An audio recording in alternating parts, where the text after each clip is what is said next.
പോകാം. ഇന്ന് നമ്മൾ തിരുവനന്തപുരത്തുള്ള തുമ്പ കടപ്പുറത്ത് രാവിലെ തന്നെ മീൻ വാങ്ങിക്കാൻ വന്നിരിക്കുകയാണ്. അപ്പോൾ ഇവിടുത്തെ കുറച്ച് കാഴ്ചകളും വിശേഷങ്ങളും ഒക്കെയാണ് ഇന്നത്തെ വീഡിയോയിൽ. അപ്പോൾ നിങ്ങൾ ആദ്യമായിട്ടാണ് എൻ്റെ ചാനൽ കാണുന്നതെങ്കിൽ ഒന്ന് സബ്സ്ക്രൈബ് ചെയ്തേക്കണേ. തൊട്ടടുത്തുള്ള ബെല്ലൈക്കൺ ഒന്ന് പ്രസ് ചെയ്യുക. വീഡിയോ ഇഷ്ടമായെങ്കിൽ ഷെയർ ചെയ്യാനും ലൈക്ക് ചെയ്യാനും മറക്കരുത്. പിന്നെ നിങ്ങളുടെ അഭിപ്രായങ്ങളും നിർദ്ദേശങ്ങളൊക്കെ കമൻറ്റ് ബോക്സിൽ ഇടുക. അപ്പോൾ നമ്മളിവിടെ വന്നപ്പോൾ ഇവിടെ വന്നിരിക്കുന്ന മീനൊക്കെ കഴിഞ്ഞു. അപ്പോൾ ബോട്ട് വരുന്നുണ്ടെന്ന് പറഞ്ഞു. അങ്ങനെ ബോട്ടിന് നമ്മൾ വെയിറ്റ് ചെയ്തുകൊണ്ടിരിക്കുമ്പോൾ തന്നെ ഒരു ബോട്ട് കരയിലേക്ക് വന്നിരിക്കുകയാണ്. അപ്പോൾ ആ ബോട്ട് വലിച്ചുകൊണ്ടുപോകാൻ വേണ്ടിയിട്ടാണ് ഈ ട്രാക്ടർ പോകുന്നത്. അപ്പോൾ അങ്ങനെ ബോട്ട് കരയിലേക്ക് എത്തി. ആ ട്രാക്ടർ വലിച്ച് അങ്ങനെ കരയിലേക്ക് അടുപ്പിച്ചിട്ടുണ്ട്. അപ്പോൾ ഇതിൽ പലതരം മിക്സ് ആയിട്ടുള്ള ഫിഷാണ് വന്നിരിക്കുന്നത്. ഇനിയും ഒരു 2-3 ബോട്ട് വരാനുണ്ട്.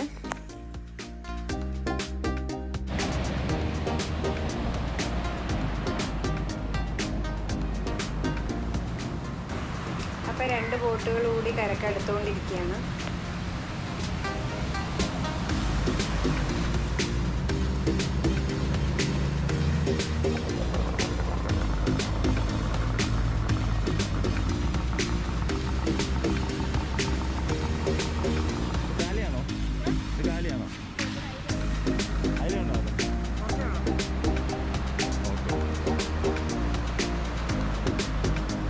അപ്പോൾ ഈ ബോട്ടിനകത്ത് അയിലയാണ് വന്നിരിക്കുന്നത്. സാധാരണ രീതിയിലും ഫിഷ് കുറവാണെന്നാണ് പറഞ്ഞത്, മഴയൊക്കെ ആയത് കാരണം.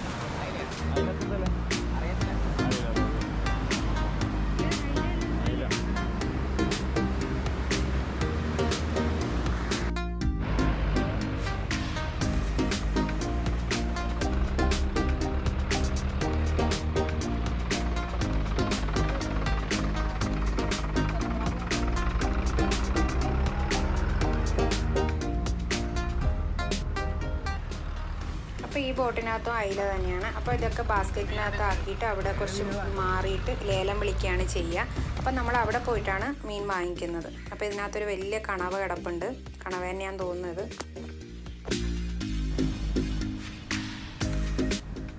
ഈ മീനിപ്പോൾ ലേലം വിളിക്കാൻ വേണ്ടി കൊണ്ടുപോവുകയാണ്. അപ്പോൾ അത് അടുത്ത ബോട്ടിലും കൂടെ അയില തന്നെയാണ് വന്നിരിക്കുന്നത്.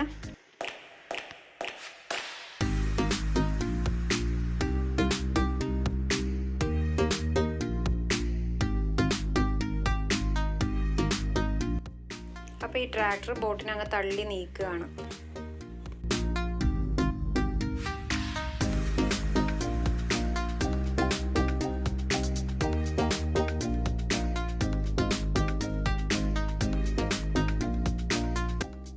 രാവിലെ തന്നെ ഈ കാഴ്ചകളൊക്കെ കാണാൻ നല്ല രസമാണ്. കടലിൽ നിന്ന് മീൻ വരുന്നതും ഇതൊക്കെ. ഇനിയിപ്പോൾ ഇവിടുന്ന് ഇവർ ലേലം വിളിച്ചുകൊണ്ടിരിക്കുകയാണ്. അപ്പം നമ്മൾ അതിൻ്റെ ഇടയിൽ കുറച്ച് മീനൊക്കെ വാങ്ങിച്ചു. ഒന്നുകിൽ നമ്മൾ ലേലം വിളിച്ച് ഫുള്ളായിട്ട് വാങ്ങിക്കാം, അല്ലാന്നുണ്ടെങ്കിൽ ലേലം വിളി തുടങ്ങുന്നതിന് മുമ്പ് നമ്മൾ മീൻ വാങ്ങിക്കുക. അങ്ങനെയാണ് സാധാരണ ചെയ്യാറ്.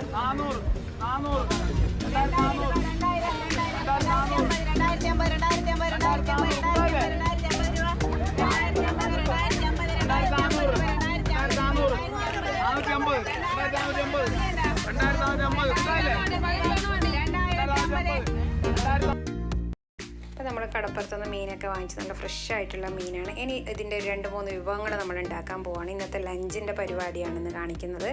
അപ്പോൾ ആദ്യം തന്നെ മീൻ ഫ്രൈ ചെയ്യാൻ പോവുകയാണ്. ഇതൊരു പ്രത്യേക രീതിയിലാണ് ഫ്രൈ ചെയ്യുന്നത്. ഞാൻ ഓൾറെഡി ഇതിൻ്റെ വീഡിയോ എൻ്റെ ചാനലിൽ അപ്ലോഡ് ചെയ്തിട്ടുണ്ട്.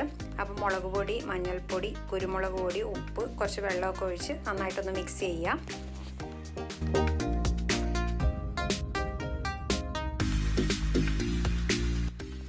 അപ്പോൾ മീനൊക്കെ കട്ട് ചെയ്ത് വെച്ചു. അപ്പോൾ ഇതിൻ്റെ വാല് ഒന്നും ഞാൻ കട്ട് ചെയ്തിട്ടില്ല. പിന്നെ ഈ അതിൻ്റെ സെൻറ്റർ പോർഷൻ അകത്തുള്ള കുറച്ച് ഭാഗങ്ങൾ മാത്രം നീക്കിയിട്ടുള്ളൂ. ബാക്കിയൊന്നും ഞാൻ ഇതിനകത്ത് ഇനി കളയുന്നില്ല.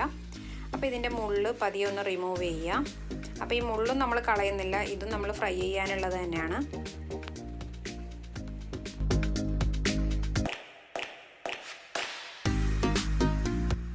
അപ്പോൾ ഇതിൻ്റെ ബാക്കി വരുന്ന മുള്ളും കൂടെ നമ്മൾ എടുത്ത് കളയണം. അത് ലാസ്റ്റ് ഞാൻ എടുത്ത് കളയും അത്. അപ്പോൾ ഇങ്ങനെ ഫ്രൈ ചെയ്യുന്ന സമയത്ത് നല്ല ടേസ്റ്റാണ് കഴിക്കാൻ വേണ്ടിയിട്ട്. അകത്തൊക്കെ മസാലയൊക്കെ നന്നായിട്ട് പിടിക്കും. സാധാരണ ഫിഷ് ഫ്രൈ കഴിക്കുന്നതിനേക്കാളും നല്ല ടേസ്റ്റാണ്. പിന്നെ കൂടാതെ ഇതിൻ്റെ മുള്ളും കൂടെ നമ്മൾ ഫ്രൈ ചെയ്യുന്നുണ്ട്. അപ്പോൾ അത് നല്ല ക്രിസ്പി ആയിട്ട് ഫ്രൈ ചെയ്ത് കഴിഞ്ഞാൽ നമുക്ക് കഴിക്കുമ്പോൾ നല്ല ടേസ്റ്റാണ്.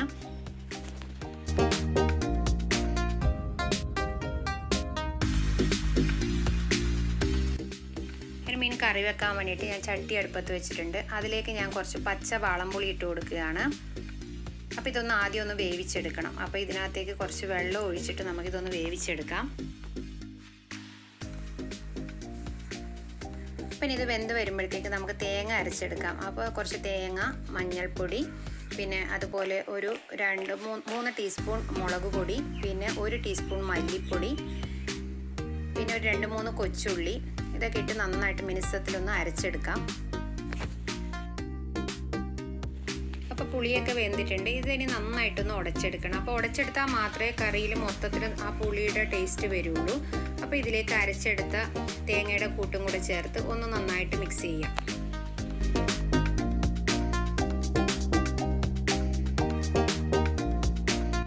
അപ്പോൾ ആ മിക്സിയിലേക്ക് തന്നെ കുറച്ച് വെള്ളമൊഴിച്ച് ആ വെള്ളം തന്നെ ഇതിനകത്തേക്ക് ചേർക്കുക. പിന്നെ അതിലേക്ക് ഒരു 2 കൊച്ചുള്ളി, കുറച്ച് കറിവേപ്പില, പിന്നെ പച്ചമുളകൊക്കെ ആവശ്യത്തിന് എരിവിനനുസരിച്ച് ഇടാം. പിന്നെ ഉപ്പും കൂടെ ചേർക്കുക. ഒന്ന് അടച്ച് വെച്ചൊന്ന് തിളപ്പിക്കുക. അപ്പോൾ ഇപ്പം നന്നായിട്ട് തിള വന്നിട്ടുണ്ട്. അപ്പോൾ ഇനി നമുക്ക് ഇതിനകത്ത് മീനിട്ട് കൊടുക്കാം. ഇനി ഇതിനകത്തേക്ക് ഒരു ചെറിയ തക്കാളിയും കൂടി ഇട്ട് കൊടുക്കാം. അപ്പോൾ ഈ സമയത്ത് ഇട്ടാൽ മതി കേട്ടോ. തക്കാളി ആദ്യം തന്നെ ഇട്ട് കഴിഞ്ഞാൽ അതിൻ്റെ ഒരു ടേസ്റ്റ് വേറെ വരും. അപ്പോൾ ഇതൊന്ന് ഇളക്കി കൊടുക്കരുത്, മീൻ ഉടഞ്ഞു പോവും. ഇനി ഇത് അടച്ച് വെച്ചൊന്ന് തിളപ്പിക്കാം.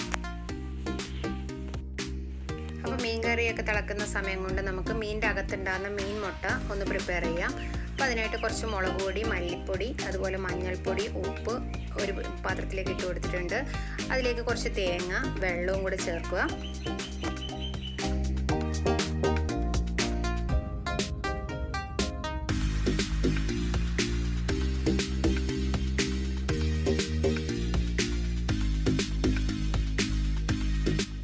ഇനി അതൊക്കെ യോജിപ്പിച്ചതിന് ശേഷം മീൻ മുട്ടയും കൂടി ഇതിനകത്തേക്ക് ഇട്ട് കൊടുക്കാം. പിന്നെ ഇത് നല്ല ഹൈ ഫ്ലെയിമിലിട്ട് തന്നെ നമുക്ക് കുക്ക് ചെയ്യാം. ഫ്ലെയിമൊന്നും കുറക്കേണ്ട കാര്യമില്ല. എന്താ വെച്ചാൽ പെട്ടെന്ന് തന്നെ ഇത് വെന്ത് കിട്ടും.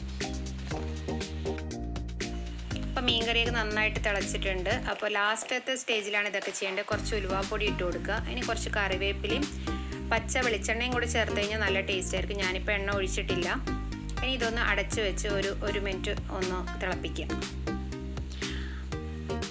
അപ്പോൾ ഇവിടെ മീൻ മുട്ടയൊക്കെ വറ്റി വന്നിട്ടുണ്ട്. ഇനി നല്ല വെളിച്ചെണ്ണ ഇതിൻ്റെ മുകളിലേക്ക് ഒഴിച്ചു കൊടുക്കുക.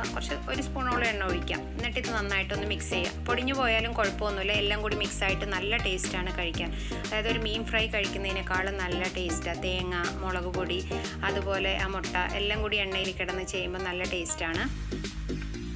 അപ്പോൾ കറി റെഡി ആയിട്ടുണ്ട്. ഞാൻ ഫ്ലെയിം ഓഫ് ചെയ്തു. അപ്പോൾ ഇത് രണ്ടിൻ്റെ ഫ്ലെയിമൊക്കെ ഓഫ് ചെയ്ത് ഇനി നമുക്ക് മീൻ ഫ്രൈ ചെയ്തെടുക്കാം.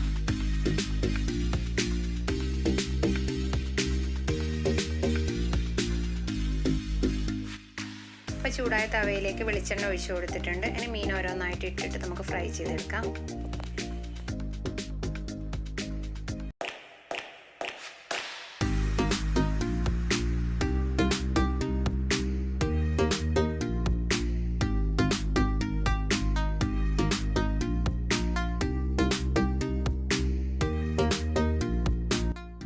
മീനൊക്കെ ഫ്രൈ ആവുന്ന സമയത്ത് ഞാൻ കുറച്ച് സംഭാരം ഉണ്ടാക്കാൻ പോവാണ്. അതുകൊണ്ട് ഒരു മിക്സിയുടെ ജാറിലേക്ക് ഒരു കൊച്ചുള്ളി, ഒരു ചെറിയ പീസ് ഇഞ്ചി, കാന്താരി മുളക്, കറിവേപ്പില, കുറച്ച് ഇന്ദുപ്പാണ് ഇട്ടിരിക്കുന്നത്, അതും കൂടി ഇട്ടൊന്ന് ഗ്രൈൻഡ് ചെയ്തെടുത്തിട്ടുണ്ട്. ഇനി അതിലേക്ക് തൈരും കൂടെ ഒഴിച്ച് ഒന്ന് അടിച്ചെടുക്കാം.